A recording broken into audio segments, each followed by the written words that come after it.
qué bueno, qué bueno, qué bueno, qué alegría es poder compartir el Evangelio, poder ser portavoz, mensajera de la buena nueva de salvación. Es sin duda un honor inmerecido la gracia que el Señor nos da de compartir su palabra. Yo complacidísima, feliz, agradecida de ser una sierva inútil, pero mucho más que agradecida con el Señor por ti, porque estás buscando de Él, porque quieres conocerle, porque te mueven estos temas. Sin duda, esa sed del Señor también es una gracia que Él nos permite. Y qué bueno que Él ha puesto en tu corazón y en mi corazón. Atesorémoslo y seamos fieles al llamado del Señor. Amén.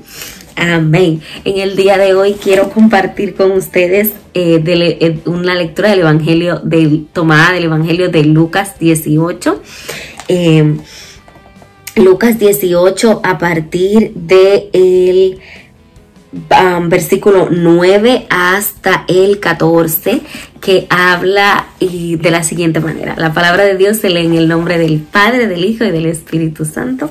Amén. Dice lo siguiente: también a unos que presumían de ser hombres de bien y despreciaban a los demás, les dijo esta parábola.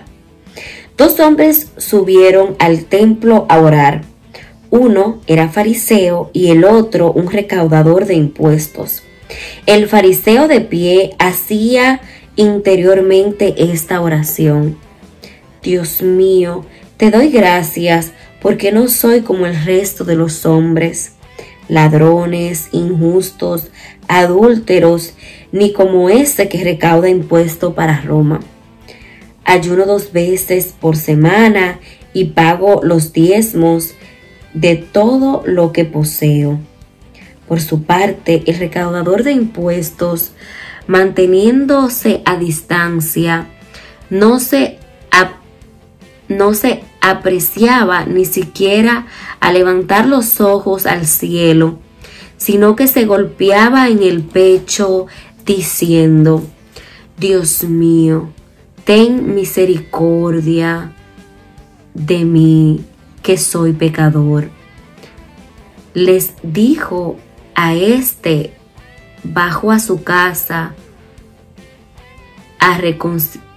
les digo que este bajó a su casa reconciliado con Dios, y el otro no.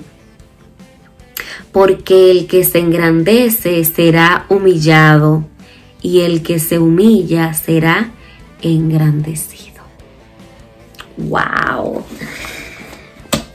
Qué fuerte este Evangelio.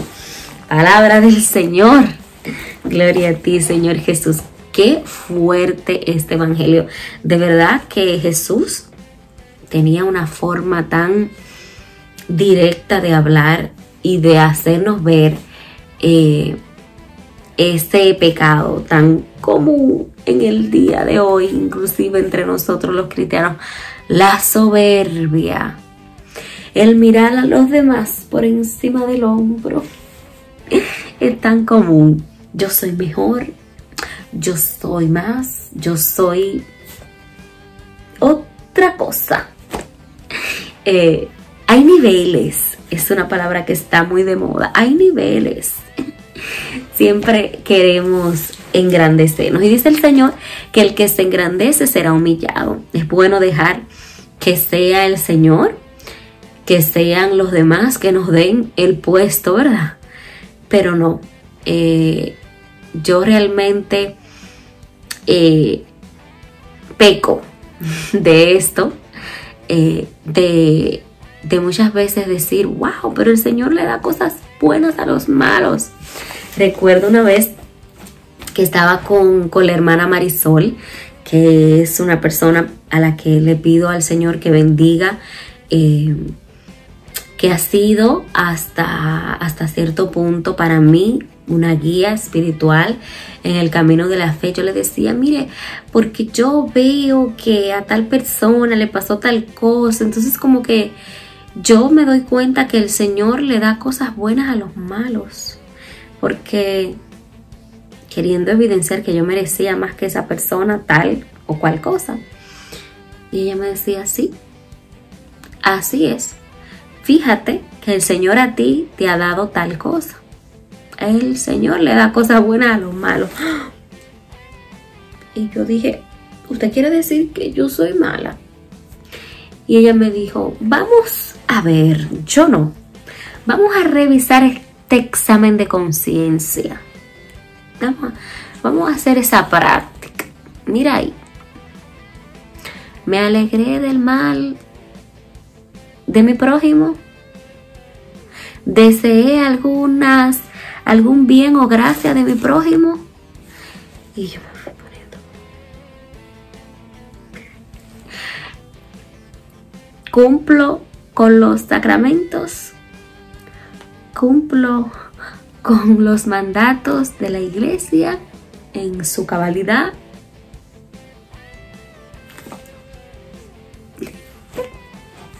En ese momento yo hice, porque me dejó ver que ciertamente el Señor, por todas las cosas que me da a mí, confirma que le da cosas buenas a los malos. Porque sin duda, el mismo Jesús lo dijo. ¿Por qué me llamas bueno si solo uno hay bueno? Sin duda hay que agradecer al Señor que nos haya dado la gracia de esa sed de buscarlo, de esa sed de estar con Él, que es una gracia. Pero no por eso somos mejores que los demás. Hay muchas personas que no tienen las prácticas devocionales diarias, pero tienen un corazón puro, un corazón que refleja el amor de Dios, mucho más que cualquiera que esté en cada Eucaristía, que esté todos los domingos en misa, porque el Señor se da a quien Él quiere y como Él quiere. Dice la palabra del Señor que aquel bajó reconciliado con Dios a su casa. Mas sin embargo, aquel fariseo que se decía a sí mismo, Señor, gracias porque yo no soy como estos pecadores, porque yo no soy como estos cobradores de impuestos, como estos adúlteros. Yo no soy como ellos. Gracias, porque yo no soy como ellos. El Señor no le aceptó su ofrenda. El Señor no le aceptó su sacrificio, porque Él evidenció que no necesitaba al Señor. Y eso es un pecado de soberbia, tan parecido al pecado que derribó a Satanás de los cielos. Porque cuando nosotros nos entendemos perfecto, ya no necesitamos de Dios. O sea, cuando entendemos que esa perfección viene por mí, porque me sacrifico, porque me ejercito, porque ayuno, porque oro, y no porque es gracia de Dios, estamos perdidos porque somos soberbios. La soberbia ha tomado parte en nuestro corazón.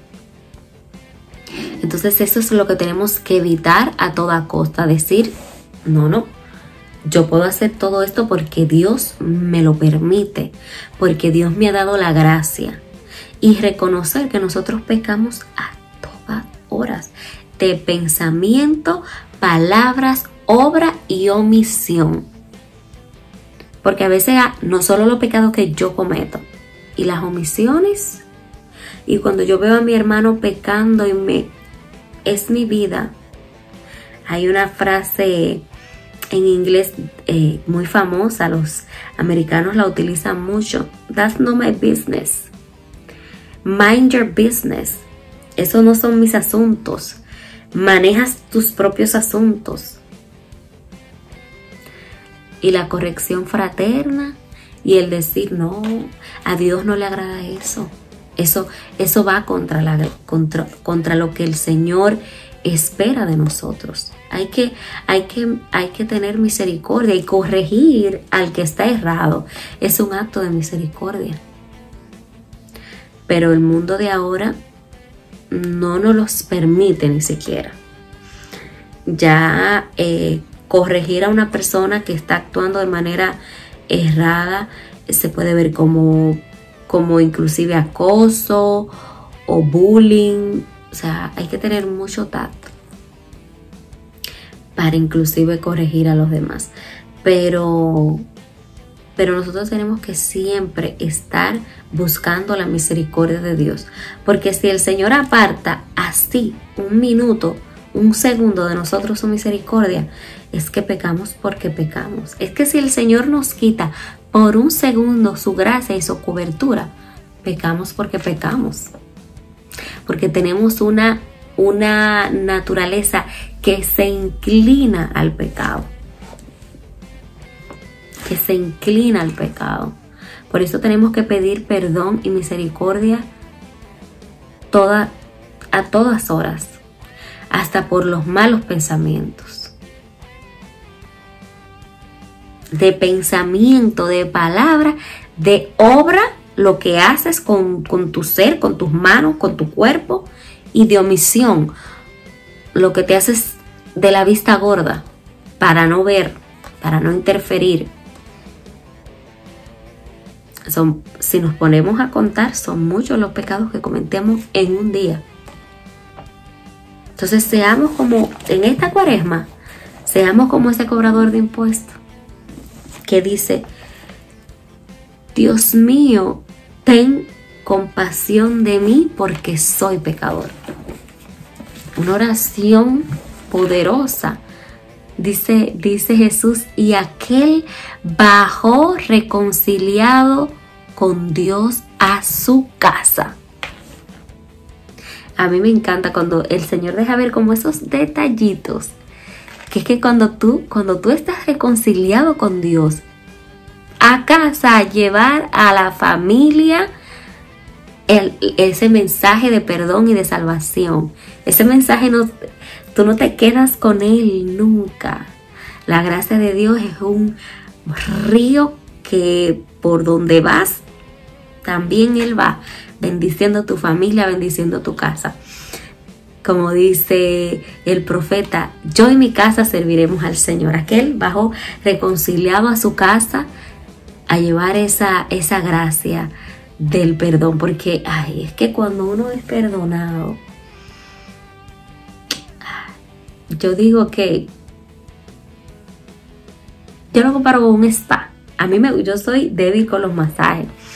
Y yo siempre digo que tener una buena confesión y gozarse de esa reconciliación con el Señor es como que te quitas el peso de arriba, una mochila llena de bloques de cemento que llevas en la espalda, del pasado, de las heridas, de las traiciones. Cuando vas con la cabeza así, te sientas con un sacerdote y le dices: me siento así, me siento así, me siento así, hice esto, hice aquello, hice lo otro, y te dice: te comprendo, y te lo deja ver a la luz de la palabra, y luego te dice: yo te absuelvo por el poder que me ha dado el Señor, que me ha conferido el Señor. Y te vas reconciliado. Es un símbolo material del perdón de Dios. O sea, nuestros sacerdotes, nuestros reverendos tienen esa potestad dada por el Señor, instaurada por Jesús, cuando dijo: yo le doy a ustedes el poder de perdonar pecados, y lo que ustedes desaten en la tierra se desatará en los cielos, y lo que ustedes aten en la tierra se atará también en los cielos. Eso lo dice Jesús. Y cuando nosotros acudimos a ese sacramento, que yo quisiera llamarlo, a ese espada de la gracia. Tú sales renovado, alivianadas tus cargas. Pero primero hay que reconocer. Para tú poder ser perdonado, tienes que reconocer que te hace falta ese perdón. Que te hace falta. Porque nosotros somos salvados, fuimos salvados hace 2022 años en la cruz del Calvario. Pero el sentirte salvado necesita que mires a la cruz y digas, necesito de tu salvación. Ya fuiste salvado. El precio fue pagado. Ahora hace falta que tú digas, esa salvación, ese cheque que está a mi nombre, que se pagó hace 2022 años, yo lo quiero cambiar. Tienes que ir al banco. Si a ti te dan un cheque y tú nunca lo depositas para cambiarlo, ese cheque se rompe, y bueno, ese dinero le quedó en fondo al que emitió el cheque, porque nunca se cambió, nunca se hizo la transacción. Así mismo la salvación.